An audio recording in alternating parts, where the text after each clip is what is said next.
کیا مزہ ہوتا ہے کہ جب صبح بالغ مرد مسجدوں کا رخ کر رہے ہو اور بیٹیاں اور بچیاں اور گھر کی بوڑھی خواتین بھی مسلح بچھا کے نماز پڑھ رہی ہوں، اور مرد جب مسجد سے نماز پڑھ کے واپس پلٹتے ہیں تو گھر میں قرآن کھلے ہوئے ہوں اور بیٹیاں بھی قرآن پڑھ رہی ہوں، بوڑھی عورتیں بھی قرآن پڑھ رہی ہوں، تو پھر کیسا نوری ماحول ہوتا ہے اور اس گھر میں بے برکتیاں کیسے آ سکتی ہیں۔ آج ہم کہتے ہیں ہمارے گھر میں ٹونا ہو گیا، جادو ہو گیا، آسیب کا اثر ہو گیا ہے۔ یہ بدبختی ہے کہ ہمارے گھروں میں قرآن کے اجالے نہیں رہے۔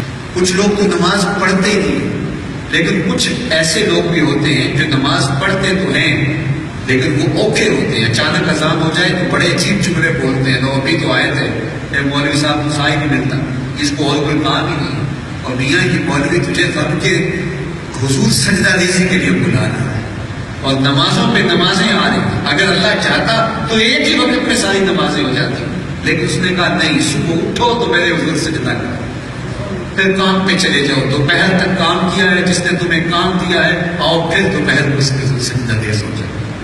پھر اس کے بعد تھوڑا سا سستا و آرام کا وسط کا وقت ہو گیا، کہا آؤ پھر میرے حضور سجدہ ریز ہو۔ بندے تو کسی لمحے غافل نہ ہو، اب شام ڈھل رہی ہے، سورج ڈوب رہا ہے، آپ پھر میرے حضور سجدہ ریز ہو۔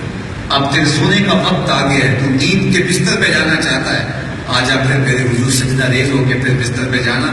تو سویا ہوگا، تیرے نامہ اعمال کے اندر فرشتے نیکیاں لکھتے رہے۔ جو بندہ عشاء کی نماز جماعت سے پڑھتا ہے اور فجر کی نماز اٹھ کے جو ہے وہ جماعت سے پڑھتا ہے، اس کو رات جاگنے کا ثواب عطا کرتے ہیں۔ وہ سویا ہوا ہوتا ہے، اللہ کے فرشتے اس کی نیکیاں لکھ رہے ہوتے ہیں۔ تو یہ اللہ تعالیٰ نے مختلف اوقات کے اندر نمازوں کو رکھا ہے تاکہ جو ہے وہ نمازیں جو ہے بندے کا تسلسل رب کے حضور آنے جانے کا، حاضری کا برقرار رہے اور بندہ رب سے غافل نہ ہو۔ مختلف اوقات کا فلسفہ یہ ہے کہ وہ ایک دم ساری نمازیں پڑھ کے پھر سارا دن جو ہے وہ غفلت میں رہے گا، نہیں۔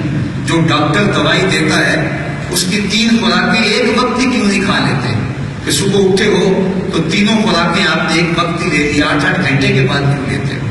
اس لیے کہ دوائی اثر کرتی رہے، اثر ختم ہونے لگے پھر دوسری ڈوز آ جائے، پھر اثر ختم ہونے لگے پھر تیسری ڈوز آ جائے۔ رب نے بھی تمہاری روحانیت کے لیے نماز کو دوائی بنایا ہے۔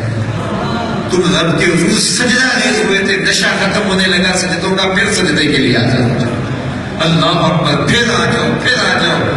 ظہر سے لے کر عشاء تک یہ بڑا مصروف وقت ہے، اور اس وقت میں مصروفیات زیادہ بڑھ جاتی ہیں، تو نماز پہ نماز ہے تاکہ بندہ کبھی بھی خدا سے غافل نہ ہو۔ اور رات سویا صبح اٹھا، کہا پہلا کام تو یہ کر کے رب کے حضور سجدہ ریز ہو جائے۔ تو یہ 5 وقت کی دوائی جو روز لیتا ہے روحانی طور پہ بیمار نہیں ہو سکتا۔